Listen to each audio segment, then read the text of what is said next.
all the things that we've sacrificed and fought for in this country, other people of African descent that are more recent to this country or have been able to benefit from it without the sacrifice.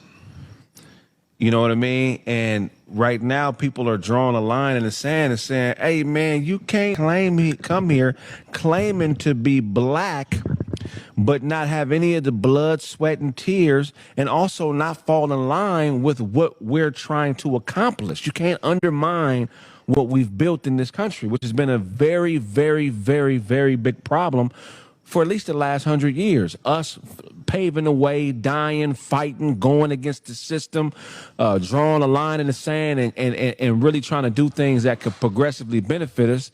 And then they play with immigration and allow others to come into the country and benefit from something that they're not willing to sacrifice anything for. As a matter of fact, a lot of them have left their countries where they should be staying and fighting and have come here where it's easier because we've already paved the way. So right now, social media is in the uproar and black Americans are upset.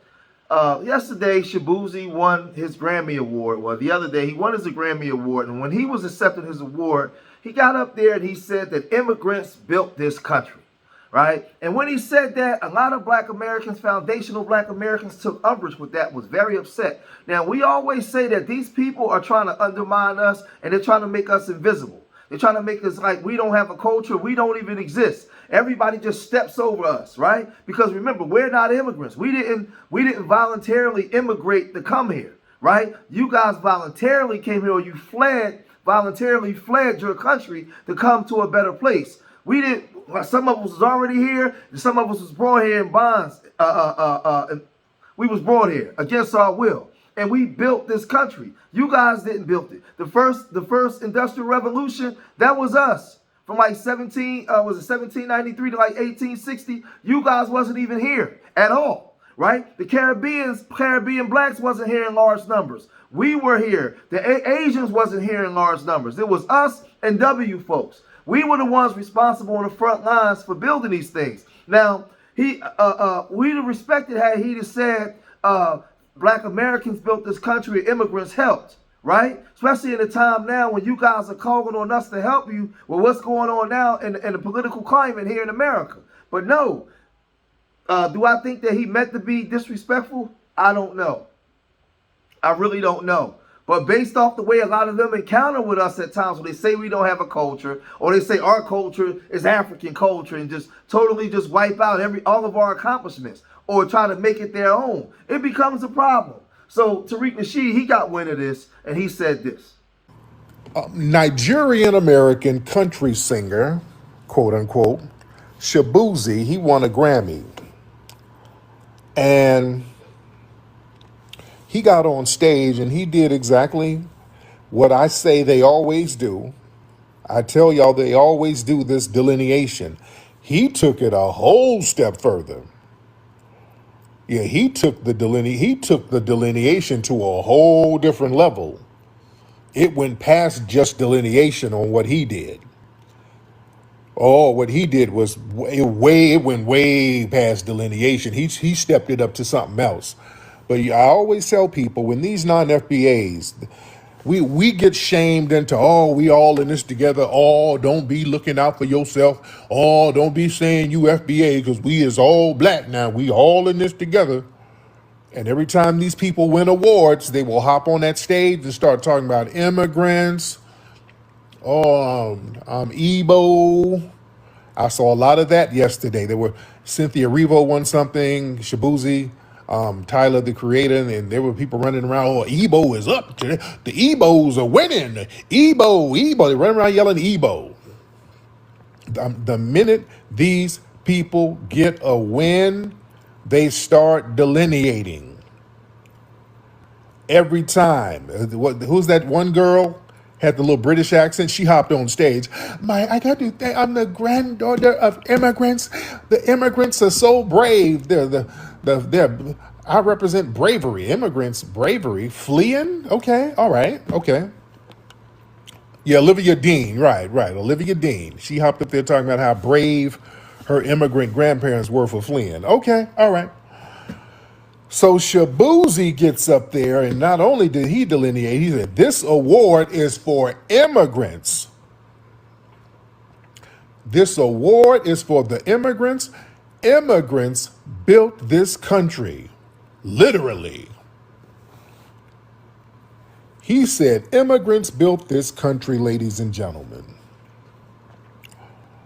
And folks felt a certain way about that. Folks felt a certain way about that. And let me tell you something. Some of the tethers were online trying to defend that. Well, Now we get to the part where we set the record straight, because we have to understand that during the first industrial revolution, we was the ones building everything. Other immigrants wasn't here in large numbers like that. It was us on the front line. It was us putting in the work. So when you go here, the first industrial revolution in America began around 1790 to 1793 with the introduction of textile machinery, and generally concluded between 1840 and 1870. Making the shift from agrarianism to early industrialization. It was characterized by water-powered mills, the cotton gin, and the expansion of early factories. Commonly cited in 1790 when Samuel Slater opened the first textile mill in Pawtucket, Rhode Island. Right. So now we start putting in work. The War of 1812 encouraged domestic manufacturing, while innovations like the cotton gin, Eli Whitney, fueled the textile energy, fueled the textile industry, right? Then we go over here. Let's move over. Enslaved and free Black labor was foundational to the first industrial revolution in America. Driving the economy through massive agricultural production, infrastructure development, and early industrial work. Enslaved people produced the cotton, rice, sugar, and tobacco that powered capitalism, while also building roads, railways, and cities, contributing significantly to the nation's early infrastructure and economy expansion. Commonly enslaved labor fueled the cotton industry, the backbone of early American industrial capitalism, with population increasing 400% between 1800 to 1860. Infrastructure construction. Enslaved people built the nation's early infrastructure, including early factories, railways, and public buildings. Skilled labor trades. In the early 19th century, Black labor played a significant role in specialized trade such as caulking ships. Industrial support. Enslaved and free Black workers were involved in the early manufacturing, such as crafting tools and providing labor for machinery. Despite these contributions, Black laborers were excluded from many benefits of the emerging industrial economy, often facing severe exploitation, violence, and following emancipation, systematic exclusion from many industrial jobs, right? Then we move over. Enslaved black men, and free individuals were fundamental to the construction of America's railroads networks during the first industrial revolution and throughout the antebellum period. They built, maintained, and operated a vast majority of railroad lines east of the Mississippi River and south of the Mason-Dixon line before the Civil War. Slave labor in 1860, nearly all Southern railroads constructed were performed by enslaved labor. Railroad companies often rented or purchased enslaved people specifically for this backbreaking work. Dangerous work. Enslaved workers used rudimentary tools, including axes, picks, shovels, and black powder to clear the land, move earth, and lay tracks. Infrastructure impact. This labor was crucial to the development of early transportation hubs, including the lines that allowed Atlanta to become a major commercial center. This is us. So they say immigrants built it. No, they didn't. Post-Civil War expansion, Midwest to West. Freemen and railroads. Following the Civil War, many newly freed slaves and free Black individuals sought employment on railroads as an alternative to sharecropping, with thousands aiding in the construction of the Union Pacific and Midwest. They keep saying while the Chinese workers predominated in the West, Black Americans play a significant role in building towns, cities, and infrastructure in the West, including on railroad teams, right? Mind you, there was only 200 and something thousand Asians here, but it was like 12 million of us. So no, we was the ones in the mix. Job roles. After construction, black workers remain heavily employed in roles such as firemen, brakemen, and especially as Pullman porters. Legacy of exploitation. Convict leasing. After emancipation, southern states continued to use black labor through the convict leasing systems, while black prison inmates, often in prison for minor crimes, were forced to work in railroad construction, continuing the legacy of slavery. Right? Let's move over. Let's keep it moving. And by 1930, African Americans comprised of 9.7% of the U.S. population. Roughly 11.9 million people face extreme economic devastation due to the Great Depression, with unemployment rates sometimes double or triple that. Mind you, it wasn't groups here in large numbers. They wasn't here yet. We were here, right? By 1932, many experienced severe poverty and discrimination while residing primarily in rural South as sharecroppers or in urban segregated slums. Often, the last hire and the first fire. Black workers' jobs to white workers in agricultural decline hit the farmers hard. So let's move over to the other group. Here you go. Now, when they say immigrants, around this time, how many Caribbean immigrants were here? Right? After the American Civil War, West Indian immigration to the U.S. grew significantly. The first wave of large-scale immigration occurred between 1881 to 1915, when more than 250,000 male laborers migrated to Central America, right, which would have been Panama to build the canal, right? Upon completing their work, many of these workers came to the U.S. By 1930, an estimated 100,000 black migrants from the Caribbean or the West Indies basically lived in New York City, Massachusetts, Pennsylvania, and some in the South, right? So it was only like 100,000. It wasn't that many, but it was 11.9 million of us, right? We was the ones here on the ground rocking and rolling, right? So then let's move over one more time. According to the 1930 U.S. Census, the total populations of Asians, right, in America, specifically in the continental U.S., was approximately 264,000. So how could they build all the railroads like that when it was 11 million of us all throughout the South, the Midwest, the North? And when slavery was over, we were moving around looking for jobs. We outnumbered them in large vast. We built every damn thing, right? So don't let nobody paint this narrative, this lying narrative to us. No, we are who we are, right? We are who we are. And if you're going to be here in America, going to benefit, at least know our history. But Tariq also said this. He is telling the truth. Immigrant did. How? Who? When? And when you ask them, give me some dates. When did these immigrants do all this? They start talking about Ellis Island and all this stuff. But I want y'all to understand something. Now, let's be very clear. Now, what they'll try to do when we start pinning them to the mat, they will try to do a little flimsy thing, trying to compare us to immigrants. But no. They only do that when we pin them to the mat. I want y'all to understand something about that narrative, family. I want y'all to really follow me on this. Follow me. I want you to understand what they're doing when they say that. When they say immigrants built this country, they're not saying that we're immigrants. They know we're not immigrants. They know that.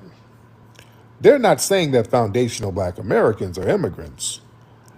They're saying that we don't exist. I want y'all to feel me. They're erasing us. They're saying that we don't count. That's what they're saying, ladies and gentlemen. What they're doing is trying to push this little imaginary reset button on American history. They're just erasing us altogether. I want y'all to understand that they're not saying we're immigrants. They know good and well we are not immigrants. They are saying what we did didn't matter. And we're persona non grata. You understand?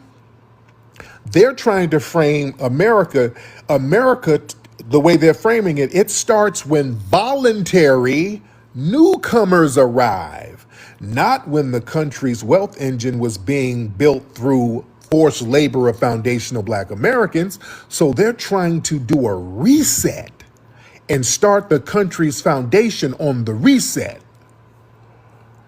You understand what I'm saying? What they're trying to do, they're trying to do a Jedi mind trick.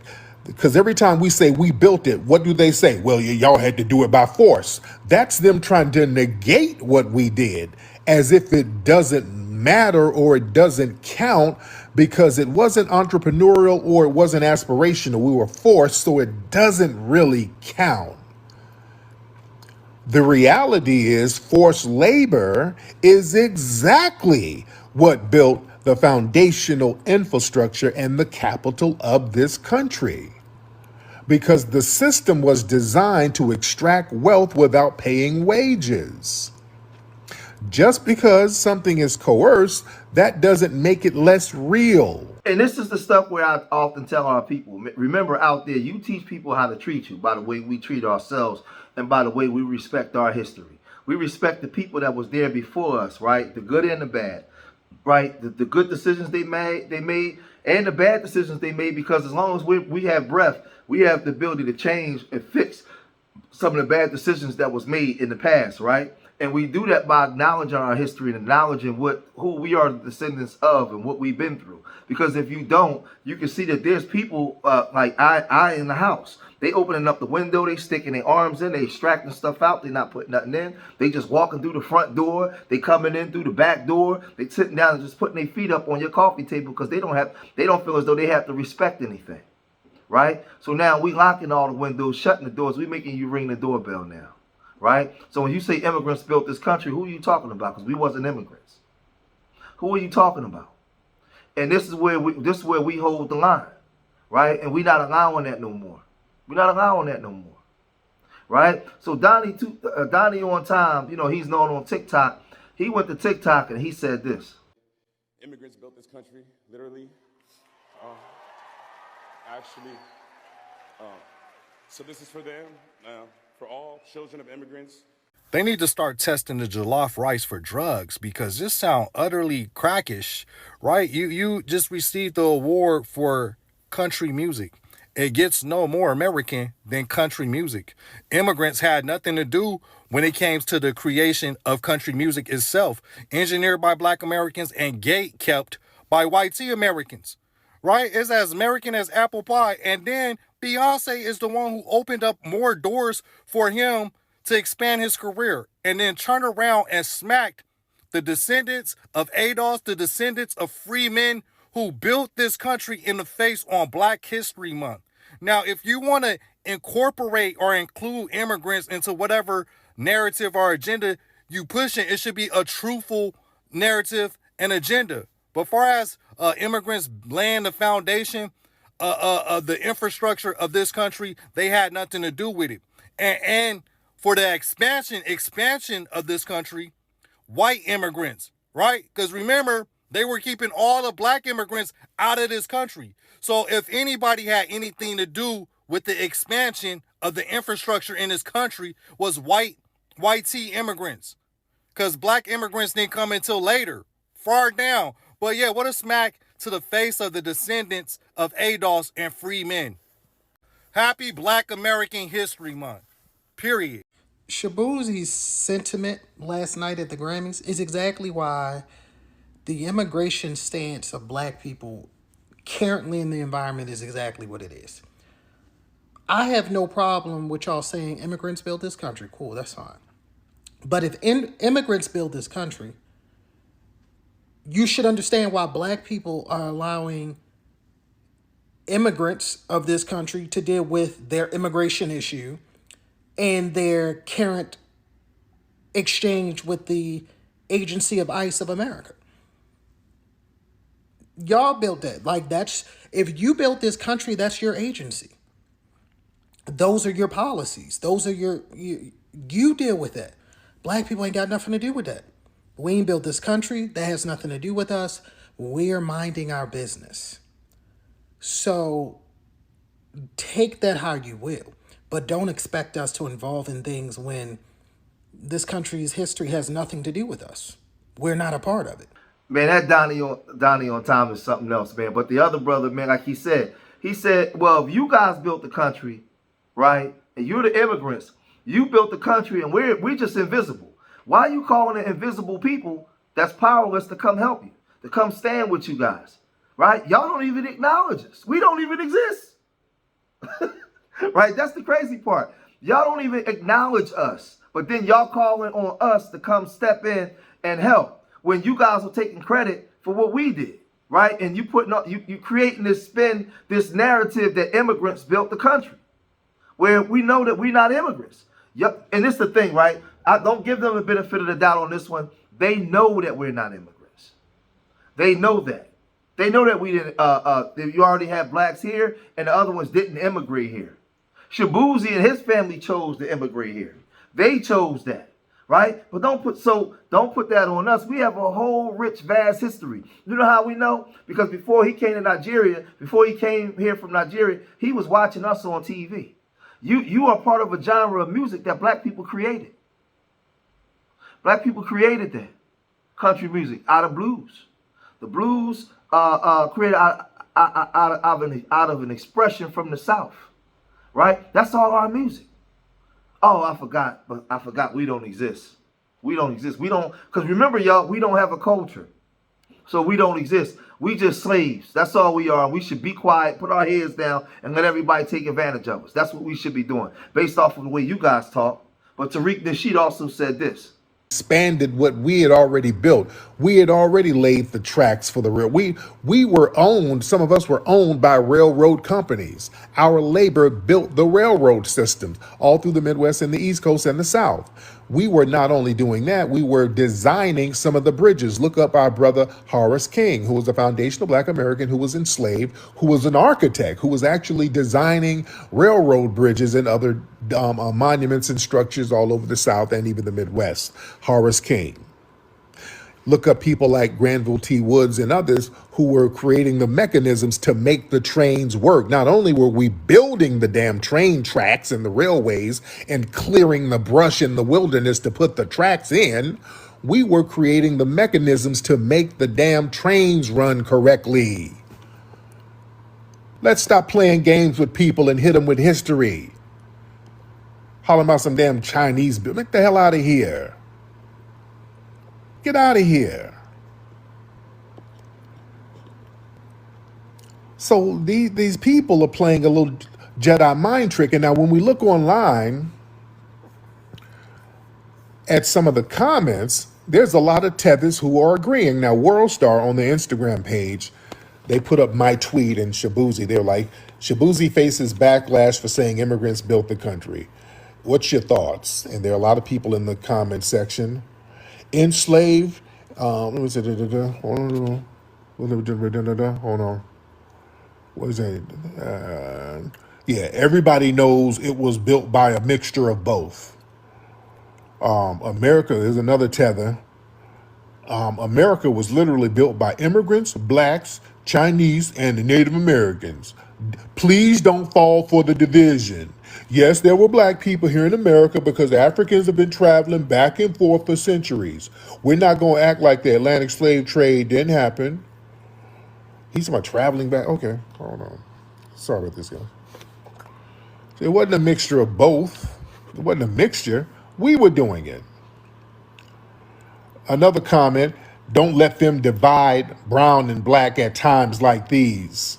They always try to do that because we're strong together. I keep seeing a lot of comments like that. Some fool said black Americans are immigrants. We're the only people that were forced into immigrating here.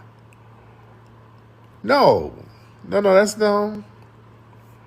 So yeah, they're talking dumb. People are talking real dumb. So this narrative that if we don't go along with this horse being divisive, if we don't go along with them lying about history, then we're being xenophobic. You understand? So we got to watch the con game that they're trying to run on us. So people, don't fall for it, man. Listen, don't fall for the detractors. Don't fall for some of our FBA family that's hardcore Pan-African, hardcore whatever, and they going against us because they don't realize what they're doing. These immigrants that we are trying to force to be black or be a part of us don't want to be a part of us. That's why yesterday on my live stream I showed you guys what A. Philip Randolph said when he was a restrictionist. A. Philip Randolph said the same thing it was going on back in the 1920s and the 30s. It's the same thing that's going on now. Right now, A. Philip Randolph was exposing that. Right? We're dealing with the same issues today. And these people, they come here and they separate themselves immediately. Immediately. As soon as they get something positive, they start screaming Nigerian power or Jamaican power or whatever. That's what they start doing. Right? But if we do it, it's a problem. That's what I'm saying. And this is the thing. Those that's watching me know exactly what I'm saying. The sad part is you guys leave me stupid comments as if you don't know what I'm saying. But that's just for the show. The reason why I don't entertain you guys, because it shows the lack of respect that you have for us. Because you guys can do what you want to do, but you question us when we want to separate, have our own identity separate from you. You got a problem with that. And it's not built in hate. It's built in common sense. But we're not dealing with common sense when we're dealing with a lot of you brothers and sisters, man. You're selfish, and you want it one way.